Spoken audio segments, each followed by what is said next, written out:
사도행전 7장 54절에서 60절을 통해서 성령 충만한 자의 모습이라 하는 제목으로 같이 은혜를 나누고자 합니다. 자, 기독교는 성부, 성자, 성령 하나님께서 한 하나님이심을 믿습니다. 이게 삼위일체의 하나님을 믿는 종교가 기독교입니다. 이걸 부인하면 이단이라고 그러죠.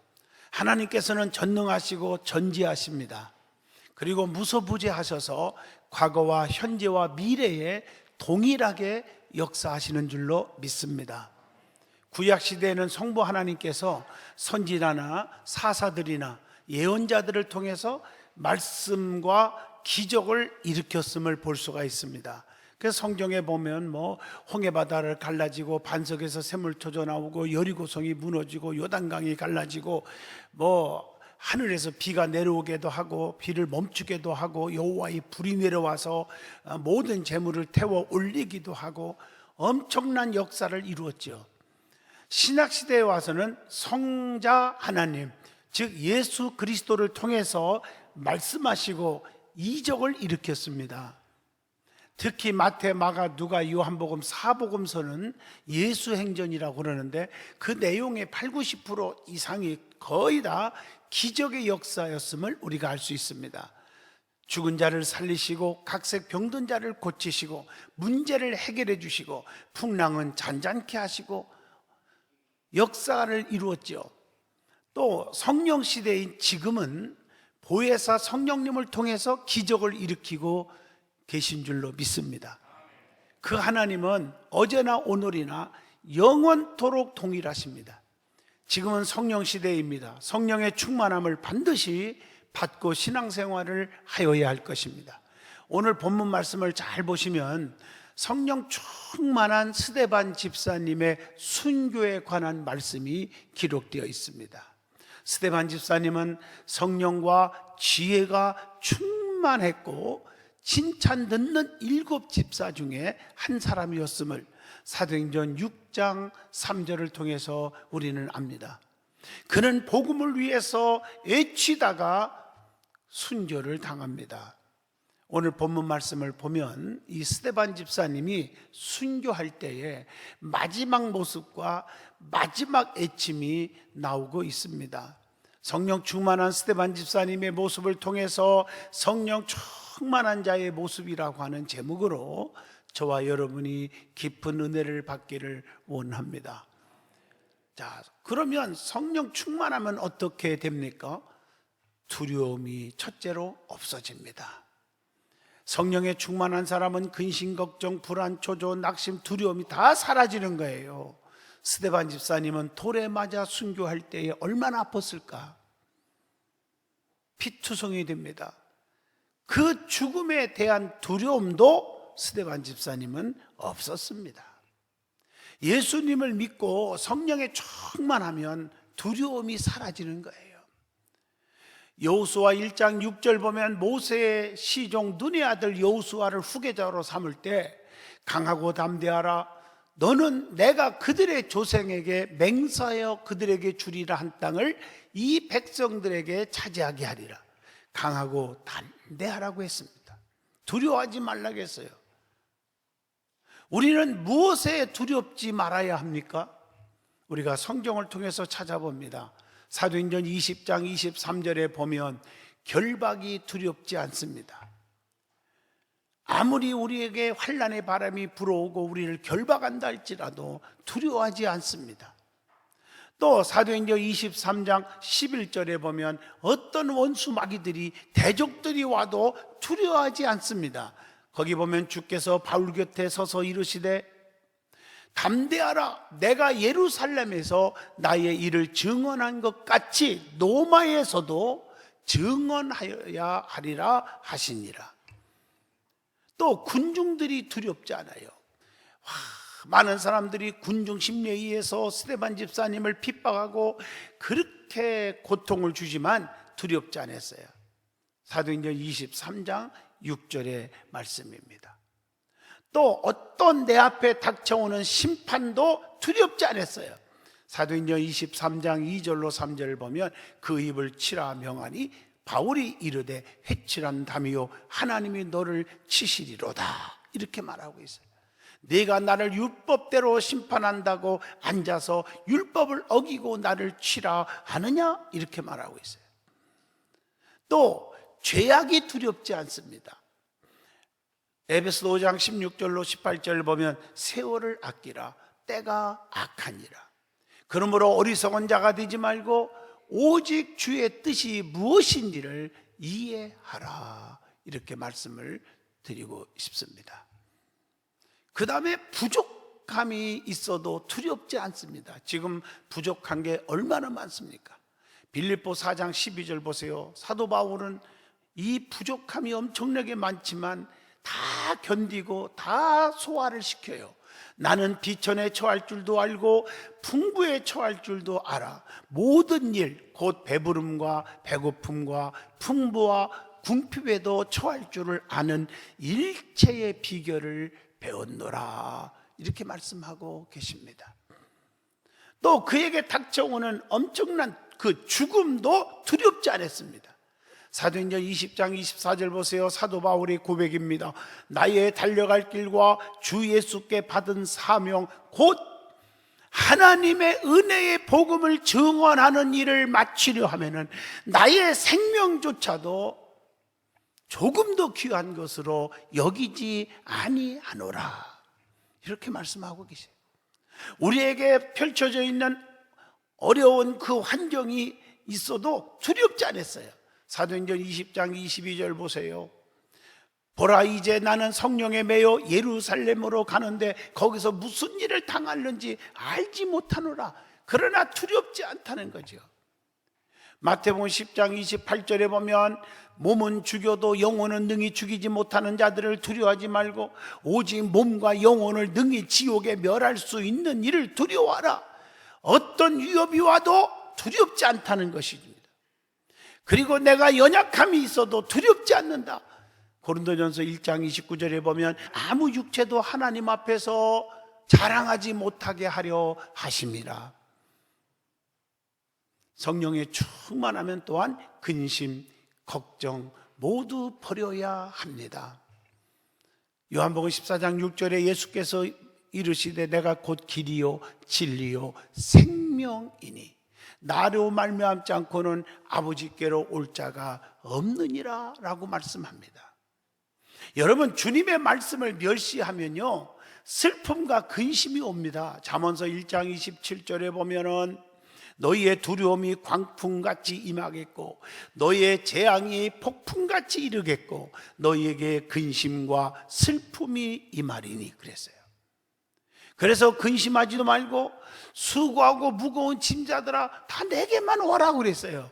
마태복음 11장 28절에 수고하고 무거운 짐자들아 다 내게로 오라 내가 너희를 쉬게 하리라 말씀합니다.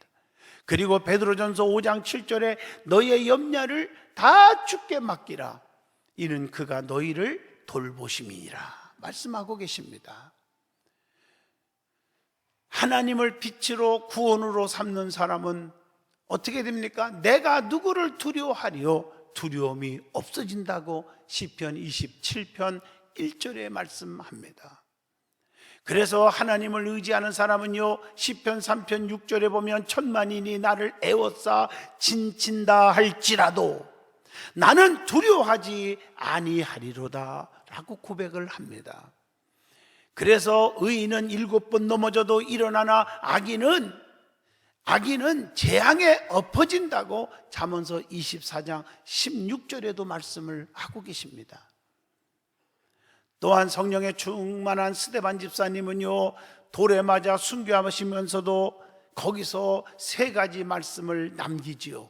이걸 석중삼원이라 이렇게 말을 하지요. 돌로 맞아 순교하면서 마지막 3가지 말을 남겼다 그러죠. 예수님도 십자가상에서 순교하시면서 돌아가시면서 마지막 남긴 말씀 7말씀 있죠. 가상칠언 이렇게 말하죠. 자, 스데반 집사님이 3가지 말을 순교하면서 남겼는데 그 애침이 뭡니까? 본문 55절로 6절에 기록되어 있어요. 스데반이 성령 충만하여 하늘을 우러러 주목하여 하나님의 영광 및 예수께서 하나님 우편에 서신 것을 보고 말하되, 보라, 하늘이 열리고 인자가 하나님 우편에 계신 것을 보노라. 이렇게 말씀하고 계셔요. 그러면서 두 번째 외침이 본문 59절입니다. 스데반이 부르짖어 이르되, 주 예수여 내 영혼을 받으시옵소서. 예수님께서도 십자가상에서 영혼을 부탁하는 기도했죠. 누가복음 23장 46절에 예수께서 큰 소리로 불러 이르시되, 아버지여 내 영혼을 아버지 손에 부탁하나이다 하고 이 말씀을 하신 후 숨지시니라. 이렇게 기록되어 있어요. 그리고 마지막 스데반 집사님은 이렇게 외칩니다. 본문 60절입니다. 주여 이 죄를 그들에게 돌리지 마옵소서. 이 말을 하고 자니라. 예수님도 십자가상에서 가상칠언 가운데 이런 말씀했잖아요. 십자가에서 못 박고 고소하는 자들을 용서했잖아요. 누가복음 23장 34절 예수께서 이르시되, 아버지여 저들을 사하여 주옵소서. 자기들이 하는 것을 알지 못함나이다 하시더라. 우리 예수님은 용서의 주님이십니다. 그리고 우리 믿음의 사람들은 주님과 함께 죽으면 주님과 함께 삽니다. 로마서 6장 8절 만일 우리가 그리스도와 함께 죽었으면 또한 그와 함께 살 줄을 믿노니 그랬단 말이에요. 자, 두 번째, 성령에 충만하면 어떻게 됩니까? 스데반 집사님이 어떻게 됐습니까? 성령에 충만했더니 얼굴이 천사와 같아졌다. 여러분, 예수님이 변화산의 얼굴이 어땠어요? 해같이 빛나게 변형되었잖아요. 마태복음 17장 2절 그들 앞에서 변형되사 그 얼굴이 해같이 빛나며 옷이 빛과 같이 휘어졌더라. 그렇게 말씀했잖아요. 요한계시록에 나오는 예수님의 모습도요, 해가 힘있게 비추는 것 같더라. 이렇게 계시록 1장 16절에 말씀하고 계십니다. 이 스데반 집사님이 성령의 충만한 얼굴로 하나님의 영광과 예수께서 하나님의 우편에 앉은 것을 보았습니다. 그게 오늘 본문 55절의 말씀이죠. 그러므로 성령의 충만하면 얼굴의 모습이 달라질 줄로 믿습니다. 인상 쓰고 슬퍼하고 하루 종일 그렇게 살면 인상 쓰고 슬픈 일만 생기는 거예요. 기쁘고 웃으면서 해피하게 살면 하루 종일 웃는 일만, 해피한 일만 생기는 줄로 믿습니다. 세 번째로, 성령에 충만하면 말씀의 능력이 나타난다는 겁니다. 본문 54절입니다. 자, 그들이 이 말을 듣고, 자, 스데반 집사님이 외치는 이 말을 듣고 마음에 찔려서 그를 향하여 이를 갈거늘. 스데반 집사님이 그렇게 외치는데, 말씀하는데 사람들이 찔림을 받은 거예요. 여러분, 말씀은 찔림이 있어야 합니다. 하나님의 말씀은 살아있고 운동력 있어 좌우의 날선 검보다 예리하여 우리의 심령 골수를 쪼개기까지 하며 우리의 마음과 생각을 감찰하신다고 했지 않습니까? 예수님께서 전하신 주요 말씀이 어떤 말씀입니까? 죄를 책망하고 회개를 촉구하는 말씀 아닙니까? 마태복음 4장 17절에 예수께서 전파여 이르시되 회개하라 천국이 가까이 왔느니라 이렇게 외쳤단 말이에요. 이 스데반 집사님의 애침도 어떤 애침입니까? 사도행전 7장 51절에 목이 곧고 귀에 할례를 받지 못했다면서 책망하잖아요. 너희도 너희 조상과 같이 항상 성령을 거스리는도다 라고 책망을 했습니다. 스데반 집사님의 말씀을 듣는 사들이 마음에 찔림이 있었다는 오늘 54절을 기억하셔야 합니다. 여러분들 하나님의 말씀, 주의 종이 선포하는 말씀을 듣다가 여러분의 심령이 얼마나 찔림을 받고 있습니까?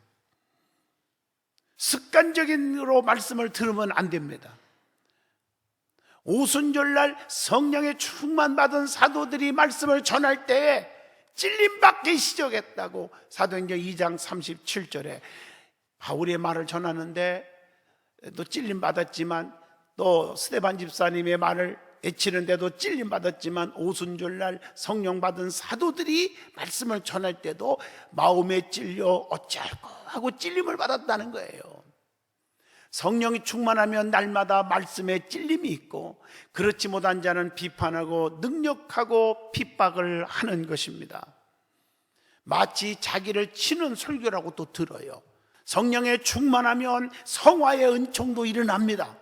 사도행전 3장 13절의 말씀입니다. 날마다 달라지는 거지요. 성화의 은총. 성화의 방편이 있어요. 성화의 방편. 어떻게 성화가 됩니까? 자, 그게 첫째가 성령 세례를 받아야 하는 거예요. 로마서 6장 3절입니다. 또 두 번째, 성령의 인도를 받아야 돼. 성령의 인도를. 로마서 8장 12절로 14절이에요. 하나님의 영으로 인도함을 받은 사람은 곧 하나님의 아들이라 그랬습니다. 그리고 날마다 세 번째, 성령에 충만해야 돼요. 에베소서 1장 17절로 19절의 말씀입니다. 그리고 에베소 4장 23절로 24절 보면 너희의 심령이 새롭게 되어 하나님을 따라 의와 진리의 거룩함으로 지으심을 받은 새 사람을 입으라. 심령이 새로워져야 되는 것입니다. 그리고 끊임없는 기도 생활이 있어야 돼요. 골로새서 4장 2절, 기도를 계속하고 기도에 감사함으로 깨어 있어라. 디모데후서 3장 16절로 17절, 여러분 말씀 생활이 얼마나 중요합니까? 모든 성경은 하나님의 감동으로 된 것으로 교훈과 책망과 바르게 함과 의로 교육하기에 유익하니 하나님의 사람으로 온전케 하며 모든 선한 일을 행할 능력을 갖추게 하려 함이라. 그리고 신령한 것을 사모하는 열정이 있어야 합니다. 골로새서 3장 1절의 말씀입니다. 그리고 요한복음 4장 24절, 하나님은 영이시니 예배하는 자가 영과 진리로 예배할지니라. 예배가 회복해야 한다는 거죠. 예배를 통해서 우리에게 변화가 일어나는 것입니다. 그리고 성화를 위한 끊임없는 노력이 필요함을 디모데전서 6장 12절을 통해서 믿음의 선한 싸움을 싸우라. 영생을 취하라. 이를 위하여 내가 부르심을 받았고. 끊임없는 노력이 우리에게 필요한 줄로 믿습니다. 그리고 어떤 환난과 핍박과 또 고난과 시험을 이겨야 하고 연단 받을 줄 알아야 한다고 데살로니가전서 5장 7절에 말씀하고 계십니다. 그 다음에 성령 충만하면 꼭 있어야 할 것이 있어요. 성령에 충만하면 있어야 할 것이 뭘까? 여러분, 또 성령에 충만한 사람은 누굴까? 똑같은 질문입니다. 첫째, 기쁨이 있습니다. 사도행전 16장 34절, 하나님을 믿음으로 온 집안이 크게 기뻐하니라. 기쁨이 있어요. 그 성령 충만한 사람이에요. 두 번째, 헌신이 있어요. 이 충만한 사람이에요. 마태오 26장 7절에 한 여자가 매우 귀한 향유 옥합을 가지고 나와서 식사하시는 예수의 머리에 부으니, 그런 말이에요. 그리고 요한복음 14장 27절 세 번째, 평화가 있어요. 평안을 너에게 끼치노니 곧 나의 평안을 너희에게 주노라. 내가 주는 평안은 세상에 주는 것 같지 아니하니라. 주님이 주시는 평화가 있기를 바랍니다. 그리고 결단이 있어요. 결단이. 마태복음 4장 22절, 결단. 다 그물과 배를 다 버리고 예수를 따르니라. 결단할 줄 알아요. 그리고 사명이 뜨거워요. 사명이. 사도행전 20장 24절입니다. 사명이 있어요. 사명. 또 상급이 있습니다. 성령에 충만하면 상급이 있다고 디모데후서 4장 8절에 말씀합니다. 또 요한일서 4장 20절 보면, 자, 사랑하지 아니하는 자는 보지 못하는 바 하나님을 사랑할 수 없느니라. 성령에 충만하면 사랑이 넘치는 것입니다. 그리고 사도행전 8장 7절에 보면 성령에 충만하면 능력이 생깁니다. 영권이 생겨요. 영권이. 그래서 많은 자들을 치료하고 역사를 이룹니다. 그리고 성령에 충만하면 겸손이 생겨요. 겸손. 마태복음 11장 29절에 나는 마음이 온유하고 겸손하니 나의 멍에를 메고 내게 배우라. 그리하면 너의 마음이 쉼을 얻으리라. 겸손. 그 다음에 성령이 충만하면 희생이 따라요. 희생할 줄 알아요. 사도행전 20장 31절입니다. 그리고 누가복음 8장 39절 성령에 충만하면 간증이 생겨요. 어떻게 큰 일을 행했는지를 말하라 하시니 간증이 생겨요. 말할 수 있는 거리가 생겨요. 그리고 성령에 충만하면 늘 마음속에 감사가 넘쳐요. 누가복음 17장 16절의 말씀입니다. 그러므로 여러분 성령 충만한 삶을 사시기를 바랍니다. 자, 그러면 네 번째, 성령 충만하면 어떤 사람이 될까? 용서하는 사람이 됩니다. 본문 60절의 말씀입니다. 우리 믿음의 사람, 성령에 충만한 사람은 품을 줄 압니다. 관용할 줄 압니다. 덮을 줄 압니다. 이해할 줄 압니다. 그게 충만한 사람. 스데반 집사님은 자기를 향해서 돌로 치는 그 원수들을 향해서 죄를 그들에게 돌리지 마옵소서라고 애칩니다. 믿음의 사람은 말로만 믿는 것이 아니라 사랑의 실천이 중요한 것이죠. 그래서 성도는 날마다 서로 용서할 줄 알아야 합니다. 에베소 4장 32절 하나님이 그리스도 안에서 너희를 용서하심과 같이 하라 이렇게 말하고 있잖아요. 하나님을 사랑한다면서 형제를 미워하면 그 나 거짓말장이라고 요한일서 4장 20절에 말씀합니다. 여러분 용서에 한계가 있습니까? 없습니다. 마태복음 18장 22절 70번을 7번이라도 용서할지니라. 그래서 골로새서 3장 13절에 누가 혐의가 있거든 용서하기를 주께서 하신 것처럼 하라 그랬어요. 예수님은 말로만 아니라 피 흘려 용서받게 해주셨잖아요. 히브리서 9장 22절. 예수님이 오신 목적이 무엇입니까? 마가복음 2장 17절입니다. 나는 의인을 부르러 온 것이 아니요 죄인을 부르러 왔노라 하시니라. 예수님은 죄 없는 자가 먼저 가늠한 여자를 들고 돌로 치라 요한복음 8장 7절에 말했을 때 아무도 못 치고 도망갔어. 여자여 나도 너에게 정죄하지 아니하노니 다시는 그러지 말으라 라고 교훈했어요. 자, 믿는 사람들이 믿음이 있다고 하면서 그 신앙생활하는 사람들의 천태만상이 있어요. 자, 한번 얘기해 볼게요. 나는 어디에 속했나? 한번 찾아볼래요. 자, 마태복음 7장 21절 말로만 믿는 사람 주여 주여 한다고 천국 가는 게 아니라겠죠. 두 번째 모양만 있는 사람이 있어요. 고린도전서 4장 20절 하나님 나라는 말에 있는 게 아니라 능력에 있습니다. 또 고린도전서 3장 3절 분쟁하는 사람이 있어요. 그냥 시기와 분쟁이 있으니 육신에 속하여 있다 그랬어요. 또 어떤 사람은 원망만 하는 사람이 있어요. 입만 열리면 원망해요. 사도행전 6장 1절에 나오지요. 또 디모데후서 4장 10절 대만은 세상을 사랑하여 나를 버리고 데살로니가에 갔다. 주의 종에게 상처만 주는 사람이 있어요.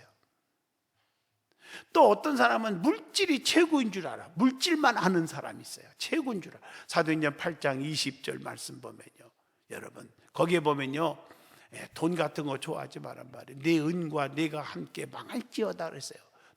뭐 돈 타령하지 마시고. 또 어떤 사람은 감투만 하는 사람이 있어요. 마태복음 20장 21절 보면 하나는 주의 우편에 하나는 주의 좌편에 앉게 명하소서 이렇게 말해요. 아주 감투를 좋아해요. 교회 안에서도요 직분은요 감투가 아닌 줄로 믿습니다. 직책 가지고도 시험 들어요. 그러면 안 돼요.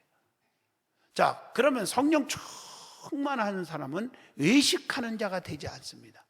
외식하는 자를 통해서 예수님이 화 있을진저 바리새이나 사두개이나 고라시나 벳세대하고 책망했습니다. 자, 그러면 외식하는 사람들의 특징이 무엇입니까? 여러분 공통적인 특징이 있어요. 그게 첫째 사람의 영광을 구합니다. 마태복음 6장 2절. 또 두 번째 마태복음 6장 5절 보면 기도할 때도 그렇고 뭘 할 때도 보면 사람에게 보이려고 그렇게 하려고만 합니다. 그리고 세 번째, 마태복음 7장 2절 보면 남을 판단하기를, 비판하기를 아주 좋아합니다. 주님이 싫어해, 이런 사람들. 또 네 번째, 마태복음 23장 25절 보면 거기에 보면 잔과 대접에 겉은 깨끗하되 그 안에는 탐욕과 방탕으로 가득하게 하는도다. 겉과 속이 다르게 삽니다. 또 다섯 번째로는 입술로만 섬기는 거예요. 마가복음 7장 6절 보세요. 이 백성이 입술로는 나를 공경하되 마음은 내게서 멀도다, 이렇게 말했어요. 여섯 번째, 마가복음 12장 15절에 나오지요. 타인을 시험하기를 좋아해요. 여러분, 시험하면 안 됩니다. 그리고 누가복음 12장 56절, 일곱 번째, 이 시대가 어떤 시대인지 시대를 분간하지 못해, 분별하지 못한다는 것입니다. 여덟 번째, 누가복음 18장 11절로 12절에 나오지요. 스스로 자기 자신이 최고 의롭게 여겨요. 남은 다 죄인시시키고 말이에요. 이거 안 되죠. 또 아홉 번째, 겉모습으로 사람을 유혹하기를 좋아해요. 갈라디아서 2장 13절입니다. 여러분, 겉보고 판단하다가 큰일 납니다. 그리고 의식하는 자들을 보면 거짓말을 잘합니다. 디모데전서 4장 2절, 자기 양심이 화인을 맞아서 애식함으로 거짓말하는 자들이라, 이렇게 책망하고 있습니다. 여러분, 우리는 성령에 충만한 사람이 돼야 돼요. 결론적입니다. 지금 시대는 성령 시대입니다. 악의 영들이 성도들을 미혹하여 넘어뜨리려 하고 있는 때입니다. 정신을 바짝 차리고 깨어있어 성령에 충만하지 아니하면 큰일 납니다. 오늘 스테반 집사님을 통해서 성령에 충만한 자의 모습을 깨달았습니다. 두려움이 없어야 되고, 얼굴이 천사와 같아져야 되고, 말씀의 능력이 나타나고, 용서의 사람이 되어야 하고, 그리고 예식하는 사람이 되지 말고 변화받아 거듭나기를 진심으로 축원드리겠습니다. 기도합니다.